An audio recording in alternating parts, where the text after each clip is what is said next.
ఆయన నాకు చేసిన అవమానానికి, బాధలకి, హింసలకి అంతకంతా అనుభవించాలి కదా నాన్న.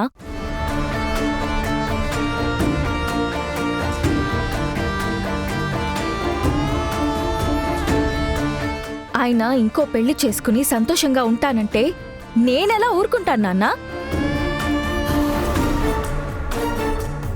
అందుకే నేను విడాకులు ఇవ్వను నాన్న. ఆయన్ని భర్తగా ఒప్పుకోను, ఇంకో పెళ్లి కూడా చేసుకోనివ్వను. అప్పుడే ఆయన నాకు చేసిన ద్రోహానికి ప్రతీకారం తీర్చుకున్నట్టు అవుతుంది. అప్పుడే కదా నాన్న నేను మీ కూతుర్నవుతాను. అందుకే నేనిప్పుడు విడాకులు ఇవ్వట్లేదు నాన్న.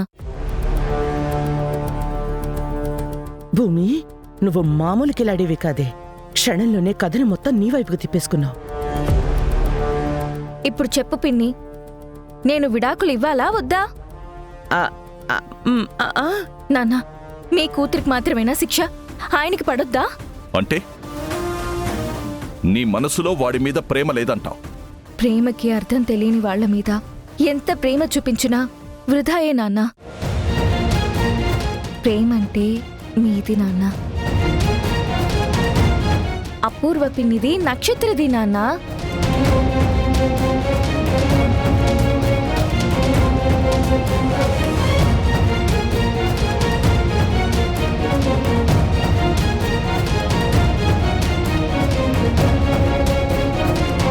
శభాష్ భూమి,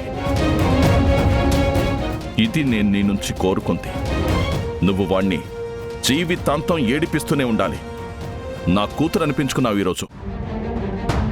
అపూర్వ, బావా విన్నావా? నువ్వు కూడా నా కూతుర్ని అపార్థం చేసుకున్నావు.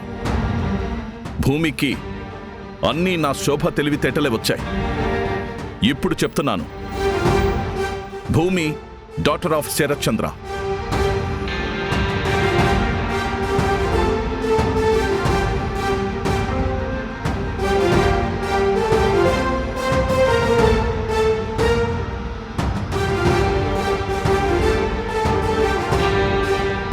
అది కాదు బావా, భూమి వాడికి డైవర్స్ ఇచ్చేస్తేనే బాగుంటుంది. లేదా పూర్వ, ఈ విషయంలో భూమి ఆలోచన చాలా అద్భుతంగా ఉంది. ఈ రోజు నువ్వు చేసిన పనితో నీ అభిమానిని అయిపోయానమ్మా. థ్యాంక్స్ నాన్న, థ్యాంక్ యూ సో మచ్. నాన్నని అర్థం చేసుకున్నావు, అప్పుడే గెలిచావమ్మా. ఈ ఇంటి గౌరవం గురించి ఆలోచిస్తున్నావు. ఇప్పుడు చెప్తున్నాను విను. ఈ ఇంట్లో నీకు సర్వ హక్కులు ఉన్నాయి. నువ్వేం కోరుకుంటే అదే జరుగుతుంది.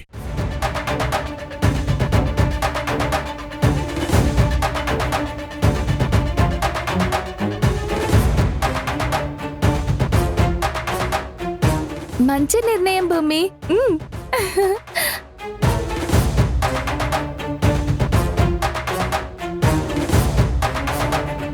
పిన్ని, తానొకటి తెలిస్తే దైవం ఇంకొకటి తలిచిందంట. నీ ప్లాన్ ఇలా బెడిసి కొట్టిందేంటి పిన్ని? తప్పించుకున్నానని సంబరపడకే, ఖచ్చితంగా మళ్ళీ దొరుకుతావు.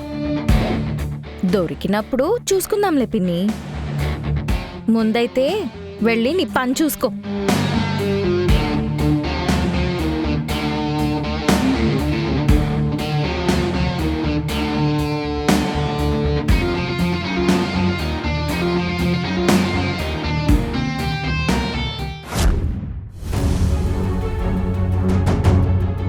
ఏంటి మావయ్య, ఏమైంది?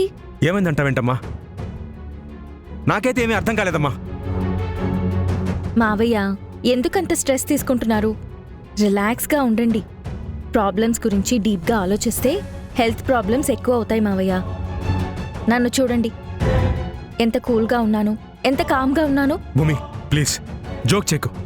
గగన్ అంటే నీకు ఎంత ఇష్టమో నాకు తెలుసు. వాడు లేకుండా నువ్వు ఉండలేవని తెలుసు. వాడి సంతోషమే నీ సంతోషం అని కూడా నాకు తెలుసు భూమి.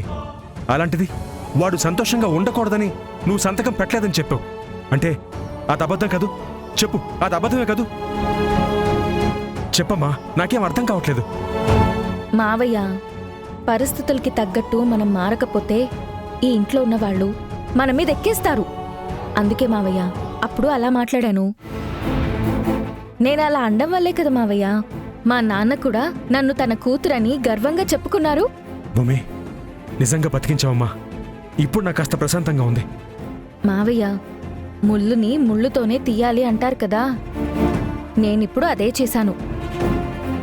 నాన్నకి నచ్చని ఆన్సర్ చెప్పి గొడవ పెట్టుకోవడం కంటే వాళ్ళకి నచ్చిన ఆన్సర్ చెప్తే అందరూ హ్యాపీ.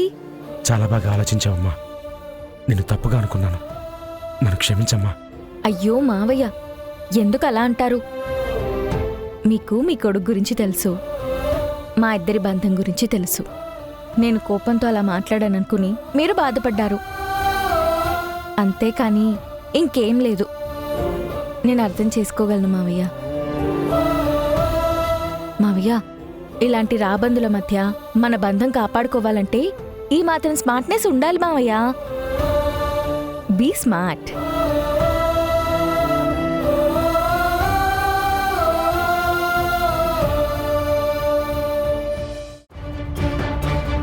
వస్తున్నాను బావా.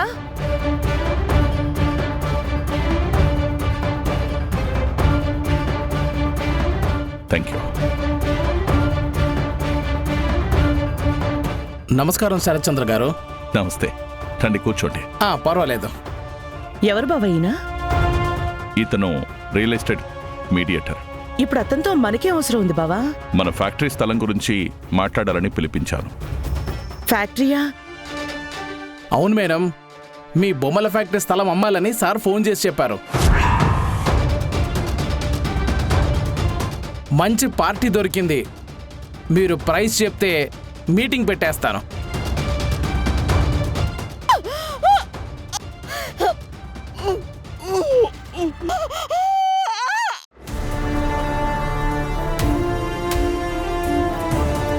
భూమి, నువ్వేమంటావు?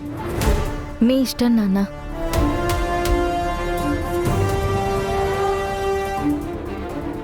మాకు ప్రైస్ ముఖ్యం కాదు. అది శోభ పేరు మీదున్న ఫ్యాక్టరీ. ఎంతో ఇష్టంతో పిల్లల కోసం పెట్టిన ఫ్యాక్టరీ. కొనేవాళ్ళు దాన్ని మంచి కోసం యూజ్ చేస్తేనే అమ్మేద్దాం. వాళ్ళు కూడా బొమ్మల ఫ్యాక్టరీ పెడదాం అనుకుంటున్నారు. బావా, అది కాదు బావా. అంటే అక్క చనిపోయిన స్థలం అది. మీరక్కడికి వెళ్తే అక్కని గుర్తు చేసుకుంటారు కదా బావా. ఆ చోటు నమ్మేస్తాను అంటే. అపూర్వ, ఇప్పుడది మూతపడింది. అక్కడ ఇల్లీగల్ యాక్టివిటీస్ అన్నీ జరుగుతున్నాయి. అది శోభకి చెడ్డ పేరు తీసుకొస్తుంది. అందుకే అమ్మేద్దాం అనుకుంటున్నాను. అదే బావా, అది అక్కకి ఎంతో ఇష్టమైన ఫ్యాక్టరీ. అంటే అక్క చనిపోయి ఆ ఫ్యాక్టరీలోని అమ్మని చంపేశారు.